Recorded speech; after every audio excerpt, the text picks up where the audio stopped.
नमस्ते दोस्तों जियो जर्नी में आपका स्वागत है। दोस्तों, जैसा कि अभी तक हम लोग जियोमॉर्फोलॉजी की भूआकृति विज्ञान की बात कर रहे थे और हमने अब तक जो जियोमॉर्फोलॉजी की जो बेसिक कॉन्सेप्ट थे उनके बारे में समझा। बट आज जिस टॉपिक के बारे में हम लोग बात कर रहे हैं वो ना ही तो किसी एनसीईआरटी का टॉपिक है और बहुत सारी जो स्टैंडर्ड बुक हैं जो किसी आप कॉम्पिटिटिव एग्जाम के लिए या मास्टर के लिए पढ़ते हैं उससे अलग है। और वर्तमान के अंदर जो मैंने आपको बताया था कि बहुत सारे जो शोध विषय हैं वो भी ज्योग्राफी के ऊपर चल रहे हैं और जियोमॉर्फोलॉजी के ऊपर चल रहे हैं। तो आज का जो टॉपिक है वो कुछ एंशिएंट और जो कुछ मॉडर्न वर्तमान की जो रिसेंट की जो रिसर्च है उनके आधार पर है। तो हमारे टॉपिक का नाम आज सुपर कॉन्टिनेंट। जैसा कि इसके नाम से पता है कि सुपर कॉन्टिनेंट, सुपर मतलब बहुत बड़ा, कॉन्टिनेंट मतलब महाद्वीप। तो सुपर कॉन्टिनेंट का मतलब हुआ कि कितना बड़ा महाद्वीप जिसकी हम कल्पना भी नहीं कर सकते। मतलब ऐसा महाद्वीप जिसके महाद्वीप के अंदर हमारे सारे के सारे जो महाद्वीप हैं वो मिले हुए हों। तो ऐसे जो वर्ड है, ऐसे शब्द के बारे में आप सब सुन ही चुके होंगे। तो पेंजिया एक ऐसा लैंडफॉर्म था या एक ऐसा स्थलखंड था जिसमें सभी के सभी जो महाद्वीप थे वो एक दूसरे से जुड़े हुए थे। तो वो था हमारा पेंजिया या हमारा एक सुपर कॉन्टिनेंट। पर क्या आपको पता है कि इस सुपर कॉन्टिनेंट, इस पेंजिया से पहले भी बहुत सारे पेंजिया हुए हैं या बहुत सारे सुपर कॉन्टिनेंट बने हैं। ये जो हमारा पेंजिया था इसके ऊपर बहुत सारी स्थलाकृतियां बनी हुई थी पहले भी। कुछ महासागर, जैसे हम लोगों ने देखा था कि जो 33 महासागर है उसका भी निर्माण इसके ऊपर था।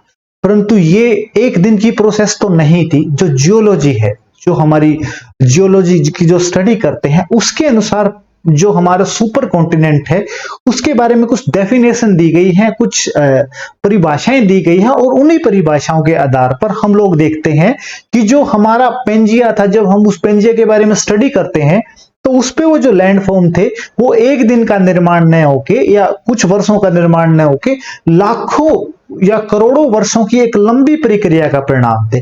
जिसके बाद हमारे जो महाद्वीप हैं आज वो धीरे धीरे विभक्त होते रहे। और ये जो हमारे वर्तमान महाद्वीपों का स्वरूप है ये भी हमेशा ऐसा नहीं रहेगा। कुछ साल, करोड़ों सालों बाद या लाखों सालों बाद ये महाद्वीप दोबारा से फिर एक पेंजिया का या फिर एक सुपर कॉन्टिनेंट का वापस से निर्माण कर लेंगे, क्योंकि ये समय है और समय की एक विशेषता यही है कि वो हमेशा परिवर्तित होता रहता है। तो इसी को हम आगे लेके चलते हैं। तो बात करते हैं सबसे पहले कॉन्टिनेंट की या सुपर कॉन्टिनेंट की। तो सुपर कॉन्टिनेंट क्या है? तो जियोलॉजी के अनुसार एक सुपर कॉन्टिनेंट एक most of the all earth continent block या contents of the form a single large landform. मतलब एक इतना बड़ा लैंडफॉर्म जिसके अंदर सभी के सभी महाद्वीप शामिल हो। और वर्तमान के अंदर अगर इसके हम वो रिजल्ट देखें कि ऐसा कौन सा जो लैंडफॉर्म है जो हमें पेंजिया की याद दिलाता है, तो अगर हम लोग देखें कि जो हमारा यूरेशिया है, मतलब यूरोप और एशिया और अफ्रीका, क्योंकि ये एक दूसरे से जुड़े हुए हैं, तो अप्रोक्सीमेटली 57% जो टोटल अर्थ है उसको अपने अंदर समाये हुए है। तो यहां से हम एक हिसाब लगा सकते हैं, एक अंदाजा लगा सकते हैं कि कहीं न कभी हमारा जो कॉन्टिनेंट थे वो एक दूसरे से मिले होंगे। उसके बाद देखते हैं तो ऐसे अभी तक जो वैज्ञानिक प्रमाण हमें मिले हैं, अभी तक जो शोध हुई है या अभी तक जो ज्योग्राफर हैं या जियोलॉजिस्ट हैं उन्होंने किन किन पेंजिया का या किस किस प्रकार के सुपर कॉन्टिनेंट के निर्माण के बारे में बताया कि किस किस प्रकार के सुपर कॉन्टिनेंट अभी तक बने हैं। आज हम उसी की विजिट करते हैं। बट उससे पहले आपको एक बात बताना चाहता हूं, एक साइकिल, एक चक्कर के बारे में बताना चाहता हूं जिसको बोलते हैं विल्सन चक्कर। बेसिकली विल्सन चक्कर होता क्या है? विल्सन चक्कर होता है कि कोई भी महाद्वीप है, जब वो महाद्वीप टूटता है या सुपर कॉन्टिनेंट है, जो सुपर महाद्वीप है या सुपर कॉन्टिनेंट जिसको बोलते हैं कि सभी महाद्वीपों का सम्मिलित रूप, जब वो टूटता है तो उसके कारण नए नए महाद्वीपों का निर्माण होता है और नए नए महासागरों का निर्माण होता है। एक बार वो बनते हैं और दोबारा से फिर वो एक दूसरे में शामिल हो जाते हैं। तो ये जो प्रक्रिया होती है, ये जो साइकिल चलता है, तो इसको हम बोलते हैं विल्सन साइकिल या विल्सन चक्कर। उसके बाद चलते हैं हम सुपर कॉन्टिनेंट के अंदर। जो सबसे पहला जो जियोलॉजिस्ट हैं हमारे, जिनके जो हमें बताते हैं कि सबसे पहला जो पेंजिया था या जो सबसे पहला सुपर कॉन्टिनेंट था दोस्तों, वो था रोडेनिया। क्या था नाम? उसका नाम था रोडेनिया। और इस रोडेनिया की क्या खास बात थी? इस रोडेनिया के अंदर, ये जो हमारा रोडेनिया था उस समय का, इस रोडेनिया के अंदर ये पूरे के पूरे स्थलखंड, इस रोडेनिया के अंदर पूरे के पूरे स्थलखंड दो भागों में बट गए थे। कि मतलब ये जो हमारा पहले पूरा का पूरा ये महाद्वीप जो आपको व्हाइट व्हाइट दिखाई दे रहा है, ये दो भागों में डिवाइड हुआ, दो भागों में डिवाइड हुआ। और ये जब दो भागों में डिवाइड हुआ तो इसके कारण महासागर का भी निर्माण हुआ। और महासागरों का निर्माण कहां पर हुआ? इनके बीच के, ये जो व्हाइट दिख रहा है ना, इसके अंदर सागरों का निर्माण हुआ। और जब इन्होंने अपना और गति करनी शुरू की, एक दूसरे की तरफ मूवमेंट शुरू की, तो इसके बाद ये जो छोटे छोटे सागर थे ये महासागरों के रूप में परिवर्तित हो गए।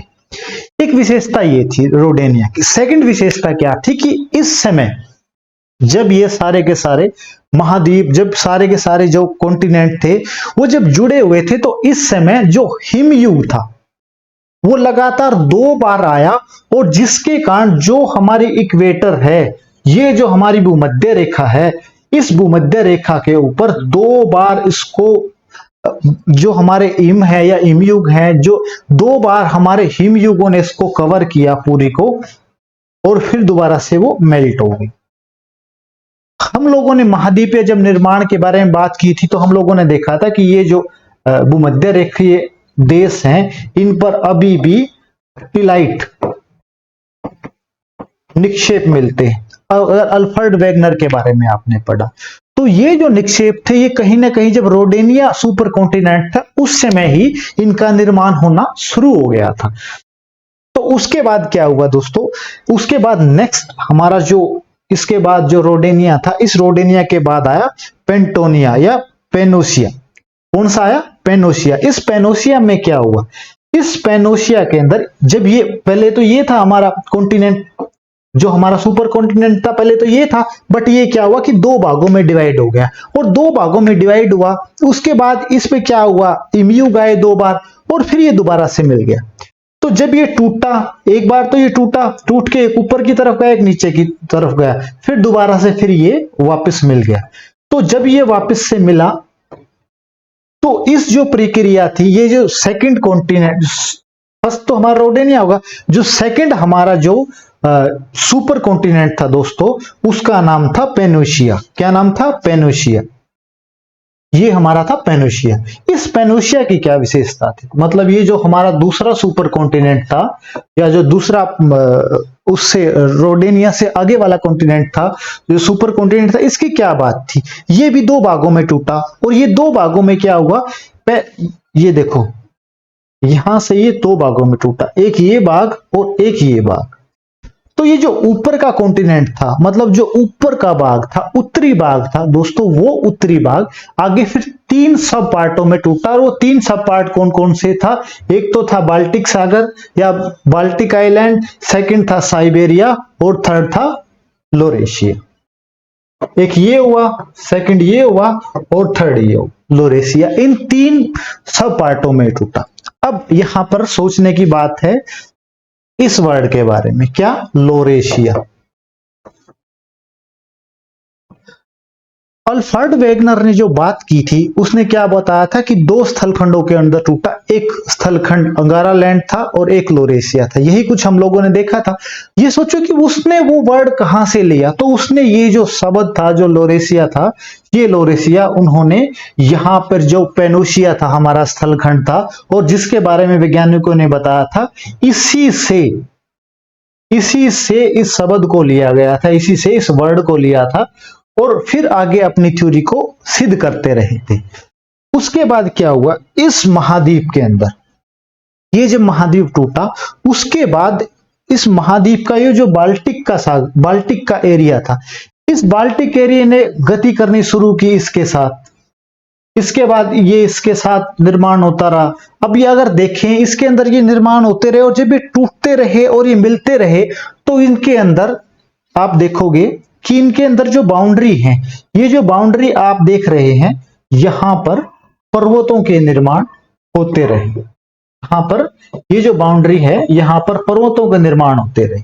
और इन्हीं पर्वतों को जब हम पेंजिया, जब हमारा लास्ट वाला जो सुपर कॉन्टिनेंट था, जो जिसके कारण हमारे वर्तमान के महाद्वीप है, उसके ऊपर जो बहुत सारे क्या बोलते हैं, बहुत सारे पर्वतों के निर्माण भी हम लोगों को पाए, या उनके प्रमाण हम लोगों को मिले।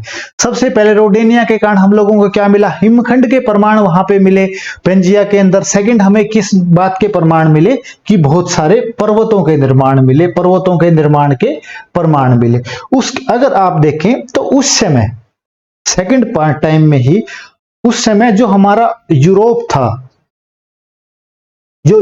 था, वो इस प्रकार का बना हुआ था, जिसको अवालोनिया भी बोला। क्या बोला गया, अवालोनिया। अगर वर्तमान आप यूरोप के पूरे उसके मैप को देखो, तो जो वर्तमान का यूरोपियन है, वर्तमान का यूरोपियन कॉन्टिनेंट है, उसको मिला दिया जाए धीरे धीरे, तो ये इस प्रकार का हमें एक मैप मिलता है, जो किसका पार्ट था, जो अवालोनिया का पार्ट था। और इसी अवालोनिया के निर्माण से, इसी अवालोनिया के अंदर मूवमेंट के कारण, इन्हीं मूवमेंट के कारण यहां पर ये मूवमेंट हुई, यहां पर ये मूवमेंट हुई। तो जो हमारा यहां का एरिया है, मतलब ग्रेट ब्रिटेन का जो एरिया है, वहां पर बहुत सारे पर्वतों का या पर्वत श्रृंखलाओं का निर्माण हुआ। और ये अगर आप देखते हैं यहां पर, ये देखो, ये जो वाटर मार्क्स हैं, यहां पर बहुत सारे आप डिवाइडेशन देखते हैं, जो भी, जिसके कारण बहुत सारे जो हमारे वृक्ष थे या जो हमारे पेड़ पौधे थे, वो दबे, और जिसके कारण कोयले का निर्माण हुआ। उसके बाद देखते हैं हमारे जो वर्तमान का, जो इससे पहले का जो सुपर कॉन्टिनेंट था, वो क्या था, पेंजिया। उसी पेंजिया के बाद हमारे जो कॉन्टिनेंट है, उनके वर्तमान स्वरूप हमारे सामने आते हैं। तो हमारा सबसे पहले अगर देखा जाए इस सुपर कॉन्टिनेंट के हिस्ट्री के अंदर, तो सबसे पहला कौन सा आया, रोडेनिया। सेकंड में क्या आया, पोनेशिया।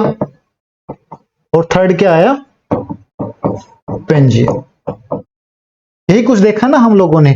और आप लोग देखे ना कि ये जो पेनोशिया था, वो फिर आगे 3 भागों में टूटा था, रोडेनिया था वो 2 भागों में टूटा था, और पेंजिया था ये पहले 2 भागों में टूटा, उसके बाद ए में और बी में, फिर ये ए फिर आगे सब डिवाइड होता रहा, और ये फिर आगे सब डिवाइड होता हुआ। ये हम लोगों ने पेंजिया के बारे में, हम किस में पढ़ चुके हैं, महाद्वीपीय विस्थापन सिद्धांत के बारे में, अंगारा लैंड और इनके बारे में हम पढ़ चुके हैं।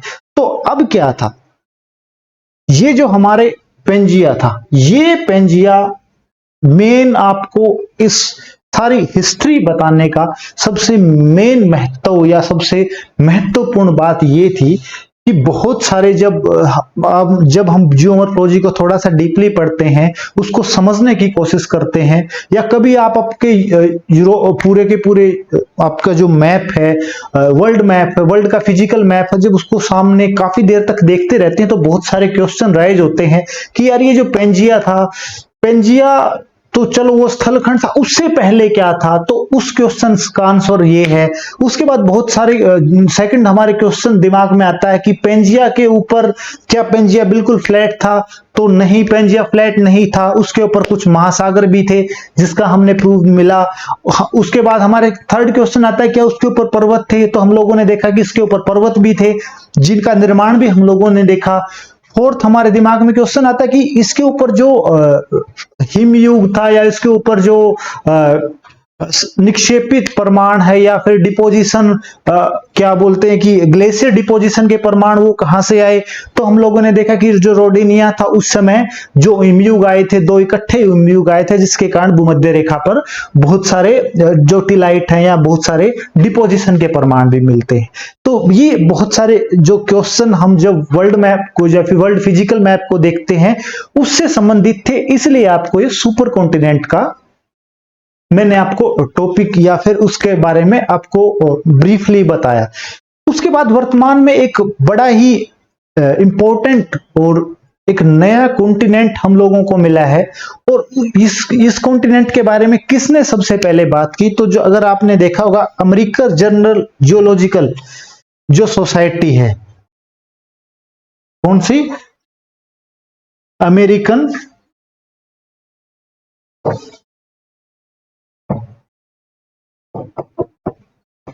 Journal geological society, American journal geological जो सोसाइटी है दोस्तों, ये बहुत ही महत्वपूर्ण संस्था है। ये इसलिए महत्वपूर्ण है, या फिर इसकी बात इसलिए मैं कर रहा हूं कि जो हमारी जियोलॉजी है, जिसके अंदर जो नए नए हमारे जो लैंडफॉर्म है या फिर हमारे जो नए नए रिसर्च है, उनको लोगों के सामने ये रखती है।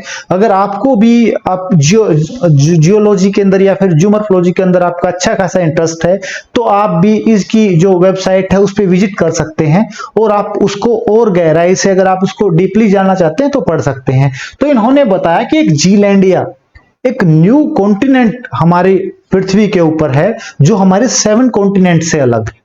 तो ये जीलैंडिया कौन सा है? अगर आप वर्ल्ड मैप को देखते हैं या आप विश्व के मानचित्र को देखते हैं, तो आप देखते हैं कि जो हमारा ऑस्ट्रेलिया है, तो ऑस्ट्रेलिया के ईस्टर्न साइड के अंदर क्या है? न्यूजीलैंड। तो जो जीलैंडिया है वो न्यूजीलैंड और उसके साथ के जितने भी महाद्वीप, जितने भी जो उसके आइलैंड है, उनको जोड़ के बनाया गया एक महाद्वीप है। और इस महाद्वीप के बारे में अमेरिकन जो जियोलॉजिकल सोसाइटी है, उन्होंने बताया है कि ये महाद्वीप सबसे पहले तो जो हमारी आर्कटिक एंटार्क्टिका जो हमारी प्लेट है उससे विभाजित हुआ, और उसके बाद जो सेकंड इसका जो टूटने का प्रमाण मिला है वो ऑस्ट्रेलियन प्लेट से है। तो ये जो हमारा कॉन्टिनेंट है, बेसिकली ये कॉन्टिनेंट कहां पर बना हुआ है? ये रहा।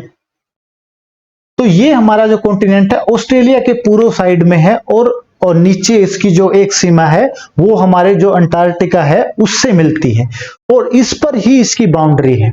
और इसकी विशेषता इन्होंने बताई कि ये जो पार्ट है, ये वाला जो पार्ट है, इस पार्ट का अप्रोक्सीमेटली 94% एरिया अंडर वाटर है, मतलब समुद्र के अंदर है या सबमर्ज है, और अप्रोक्सीमेटली 6% एरिया समुद्र से बाहर है। और 6% एरिया के अंदर क्या है? 6% एरिया के अंदर जो हमारा न्यूजीलैंड है उसका उत्तर और दक्षिणी भाग है, और साथ ही साथ जो 6% एरिया के अंदर और कौन कौन से फ्रेंच पोलिनेशिया जो द्वीप हैं वो इसके अंतर्गत आते हैं। और अगली विशेषता अमेरिकन जियोलॉजिकल सोसाइटी ने इसकी बताई कि ये जो कॉन्टिनेंट है, ये कॉन्टिनेंट विश्व का, पूरी अर्थ का सबसे ज्यादा एक्टिविटी वाला, मतलब सबसे ज्यादा आंतरिक जो प्रक्रियाएं हैं इसके ऊपर होती है। मतलब इसकी बाउंड्री के ऊपर भूकंप, ज्वालामुखी,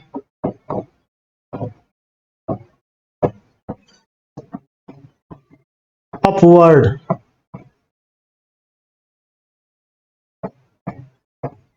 और डाउनवर्ड जैसी बहुत सारी प्रक्रियाएं इसके ऊपर होती है। तो दोस्तों, ये जो हम लोगों ने बात की आज जिस न्यू कॉन्टिनेंट के बारे में और जिस सुपर कॉन्टिनेंट के बारे में, उम्मीद है कि आपको ये जो लेक्चर है आपको पसंद आया होगा। और अगर आपके पास इससे रिलेटेड सजेशन है या फिर इससे जैसा कोई नई रिसर्च आपके पास है, तो प्लीज आप हमारे साथ साझा कीजिए ताकि हम एक नई वीडियो लेके लोगों को इसके बारे में अवगत करा सके। तब तक के लिए आप बने रहिए, तब तक धन्यवाद।